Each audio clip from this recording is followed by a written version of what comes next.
Good morning to all. I am Dr. Dhoniba Ishwanath, Assistant Professor of Chemistry, Government First Grade College, KR from Bangalore. Today I am going to discuss about first session of Introduction to Biochemistry, which belongs to 6th semester BSc, paper 8th Biochemistry.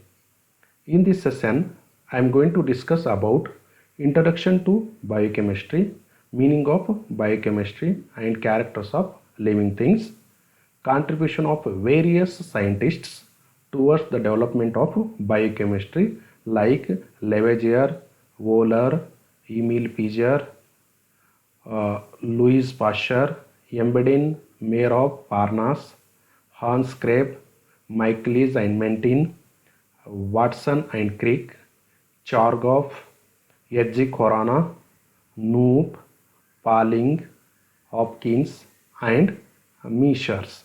These scientists that is contributed towards the development of biochemistry, and let us these contents I going to discuss one by one. The first one is introduction. Introduction consists of that is the meaning of biochemistry. The term biochemistry is derived from the Greek word bios, means life, and chemistry means study of chemical reactions. Therefore, it is a branch of science which deals with the study of simplest to complicated chemical reactions occur in the living things like plants and animals, especially in microorganisms called that is biochemistry. Now, therefore, it indicates as a biochemistry definition. It is a branch of science which deals with the study of simplest reaction to the complicated chemical reactions occurred in the living things called that is biochemistry.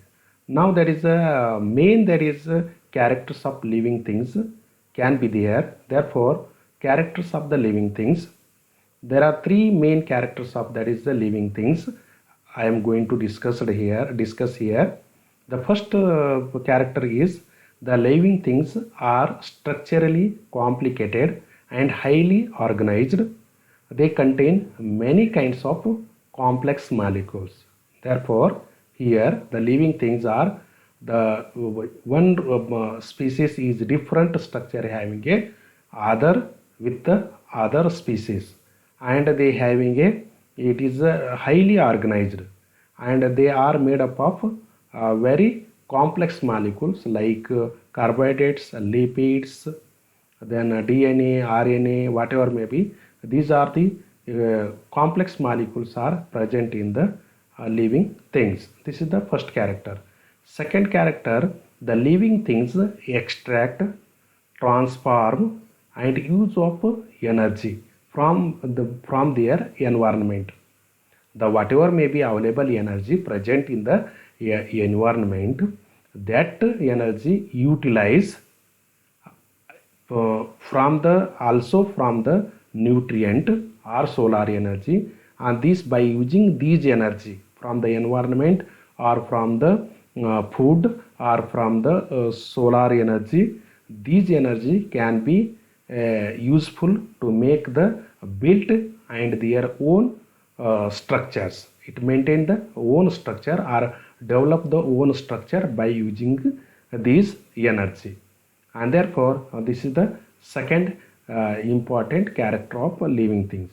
And third most important character of living things is the living things is their ability to reproduce their own kinds, means the develop or the reproduction will be there. That is a one that is a it generation, the genetic generation will be takes place and replication will be takes place, means the living things has a ability to produce its own kinds of own kinds of the other, or it is a produces that is a give the mother gives that is the birth of daughter or son. They are that is nothing but the living things the produces there its own replications, and therefore these are the three main characters of living things. Now coming to that is the scientist develop towards that is biochemistry. What are the scientists are responsible to discover the certain aspect in the biochemistry, and there are 14 scientists listed for your syllabus to study the development of or contribution towards the development of biochemistry. First scientist goes to that is Anthony Lavoisier. In the 1789, Anthony Lavoisier discovered the concept of oxidation and compared the oxidation process with the respiration. Respiration is nothing but here we inhale the oxygen and the hemoglobin is present. That hemoglobin combined with oxygen, therefore oxidation will be takes place. Oxidation is simply it is the addition of oxygen. Therefore the hemoglobin take that is a oxygen molecule from the environment and it carry towards that is the different parts of the muscles, and where in the muscle the that is a reduction will be takes place, means removal of oxygen will be takes place, and there in the form of carbon dioxide that comes outside. Therefore the Anthony Lavoisier they explain that is a concept of oxidation. Oxidation it is simply addition of oxygen of the organic compound, and that can be explained using that is a oxidation is nothing but a process of that is a respiration. Respiration usually we have inhale the oxygen from the environment and it convert that is a oxyhemoglobin, and then deoxidation will be takes place, means it is a removal of that is a reduction will be takes place and exhale that is a carbon dioxide. Like this process is called that is a oxidation. Second scientist goes to that is Wohler. In the 1828, Wohler synthesized the first organic compound, urea, from the inorganic components. Usually the inorganic elements cannot be used for that is synthesis of organic compounds, but he discovered that is basically urea, that is a NH2CONH2. This is the amide group will be present in the urea. Therefore the nitrogen, carbon, oxygen and hydrogen, these are the elements present in the urea, and this is the organic compound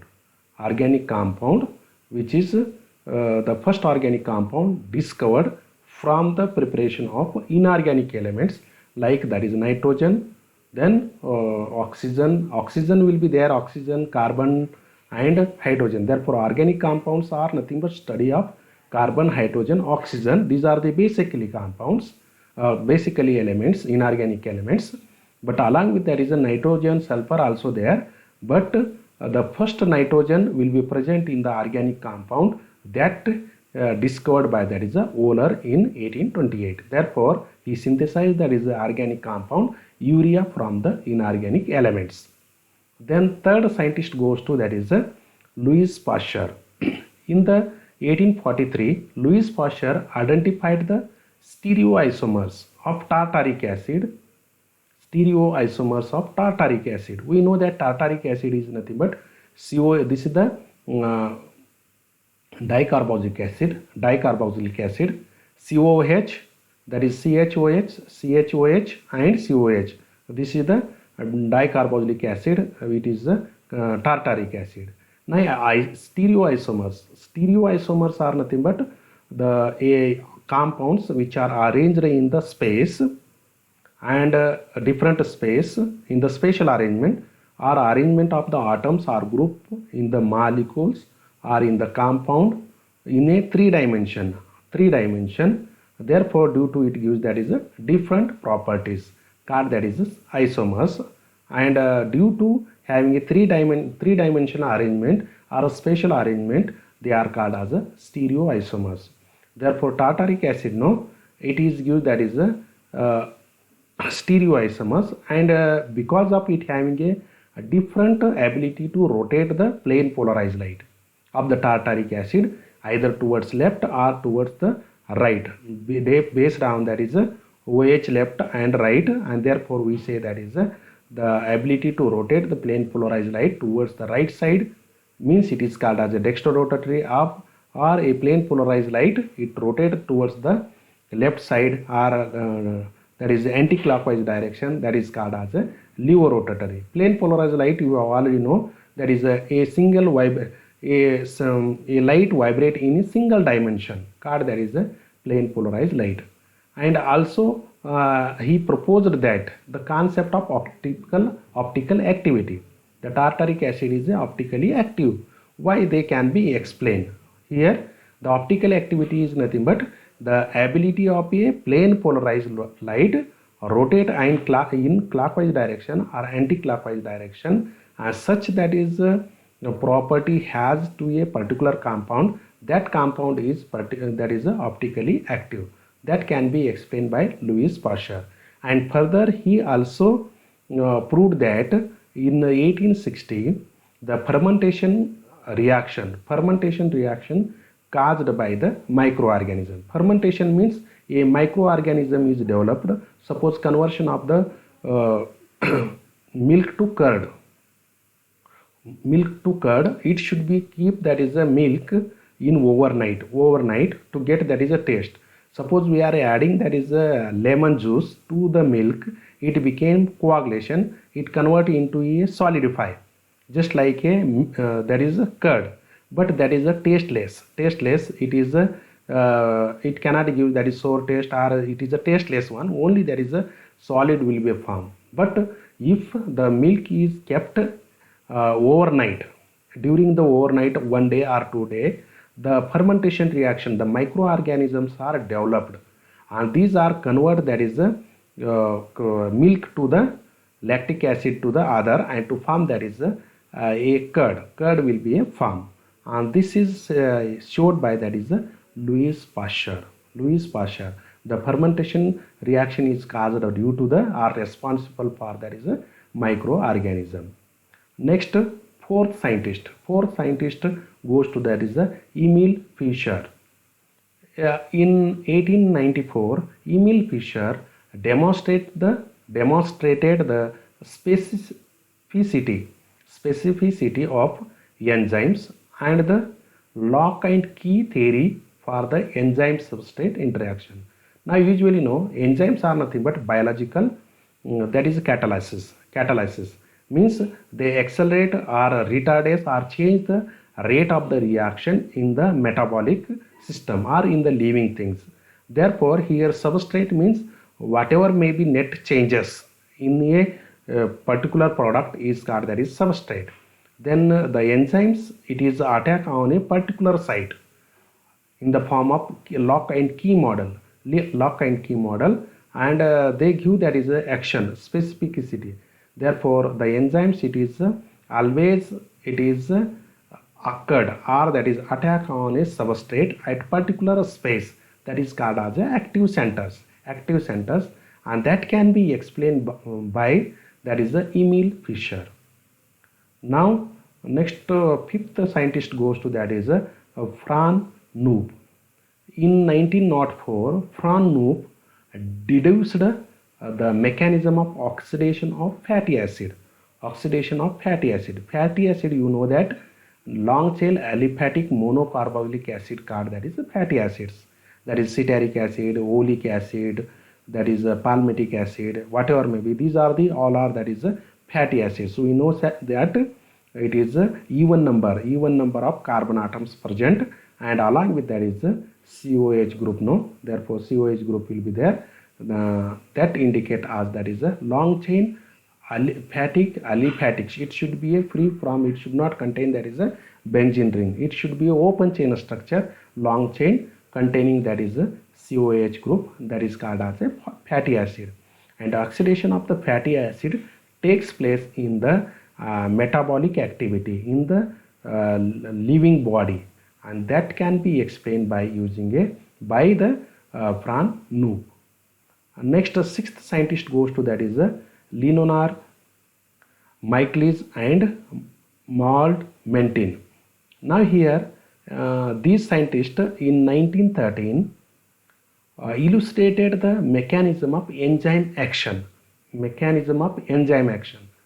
Emil Fischer gives that is the lock and key theory But the other theory, next another theory was were explained by, that is Michaelis and Mentin, for the mechanism of action, that is enzyme action, that were explained. And next seventh scientist goes to, that is Hans Krebs. In 1937, Hans Krebs elucidated the citric acid cycle. Citric acid cycle, it is also known as, that is the TCA cycle, tricarboxylic acid cycle. Tricarboxylic acid cycle, that is a citric acid is belong to, that is a tricarboxylic acid. Therefore, citric acid cycle or tricarboxylic acid by a central metabolic pathway. Central metabolic pathway, there the structural, that is elucidated, the cycle, how it is takes place, elucidated, that is detail explained by, that is Hans Krebs.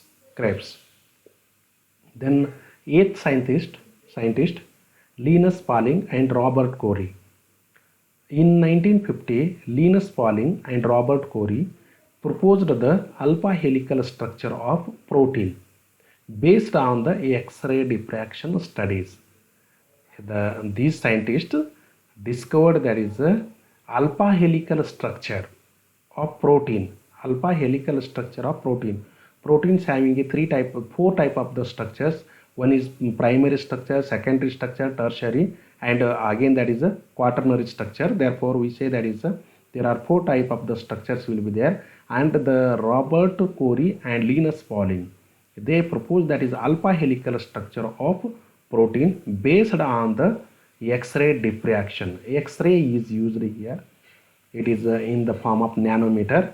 The frequency will be high. It is high energetic radiation. It is belong to electromagnetic radiation. It is very powerful, and it having a penetrating power to the substance is very high. And how it is diffract means bending of the radiations after hitting to the sample, or there is a particular structure that can be explained by using Linus Pauling and Robert Corey. Next, ninth scientist goes to, that is Edwin Chargaff. In 1950, Edwin Chargaff discovered that the ratio of adenine to thymine and guanine to cytosine in all samples of DNA were nearly equal to 1. Here adenine and guanine, these are the adenine, guanine and cytosines. Okay, adenine and guanines are, these are the purine bases, actually purine bases. And thymine, cytosine and uracil, these are the three are nothing but, that is a pyrimidine bases, purine bases and pyrimidine bases. Usually, therefore, these are the usually components of, that is the DNA and RNA. That will be, you will be learnt in next, that is chapters. Okay, in nucleic acid, other there, the adenine is nothing but, that is a purine base, and thymine is the pyrimidine base. Adenine to ratio of adenine to thymine and guanine to cytosine, this is the purine base to the pyrimidine base, is equal to, nearly equal to 1, and this can be explained by, that is a Chargaff rule. This is called as a Chargaff rule. The next scientist, that is the 10th scientist goes to, that is James Watson and Francis Crick. In 1953, James Watson and Francis Crick proposed the double helical structure of DNA. DNA is nothing but stands for that is a deoxyribonucleic acid. Deoxyribonucleic acid, and it has a double helical structure that was proposed by, that is James Watson and Francis Crick. Then 11th that is scientist, that is H. Gobind Khorana. In 1965, H.G. Khorana elucidated means detailed study with evidences of particular there is a structure or whatever particular compound or particular existence. that can be explained. Therefore, in 1965, H.G. Khorana elucidated the features of genetic code by using a nucleotides of a known base sequence. You will be learnt in next class, next that is chapter nucleotides and genetic code. It will becomes details. Again, what are the base sequence? There I will explain detail. But here H.G. Khorana elucidated the structure or genetic or elucidated the features of or characters of genetic code by using a nucleotides of known base sequence. Next, that is the 12th scientist goes to, that is the Emden Mayer of Parnas. Collectively, this is known where discovered the glycolysis process by metabolic pathway for the formation of ATP. Now glycolysis is takes place. The free energy will be produces. After that is whatever may be in the metabolic activity, that will be converted into energy by using a glycolysis process, and that will be later you will study detail, that is glycolysis process in metabolism pathway for the formation of adenosine triphosphate. It is a currency of energy. It is the energy stored in this, there is a adenosine triphosphate, that is also called as a ATP, and that can be discovered by Emden Mayer of Parnas. Then 13th scientist goes to, that is Hopkins. Hopkins discovered the vitamin. Vitamin is nothing but a substance, a compound, which is very much essential for the normal growth of the organism, but they cannot be prepared or cannot be synthesized by organism body. That therefore that should be taken from outside in the form of food, that is called as a vitamin. Vitamin is essential for the normal growth of the human being or microorganism and that cannot be synthesized by body, that is called as a vitamin, and that vitamin term is discovered by, that is a Hopkins. Then Miescher. In 1869, Miescher discovered the DNA. What is the DNA? DNA present in the particular that is body, that is in the organism, that was discovered by, that is Miescher. Therefore, in 1869, Miescher discovered the DNA. Therefore, so far I have discussed about, that is introduction of biochemistry, meaning of biochemistry, characters of living things, contribution of various scientists like Lavoisier, Wohler, Emil Fischer, Louis Pasteur, Emden, Parnov, that is the Mayer of Parnas, Hans Krebs, Michaelis and Mentine, Watson and Crick, Chargaff, H.G. Khorana, Knoop, Pauling, Hopkins and Miescher towards the development of biochemistry. I hope you have understand. Thank you.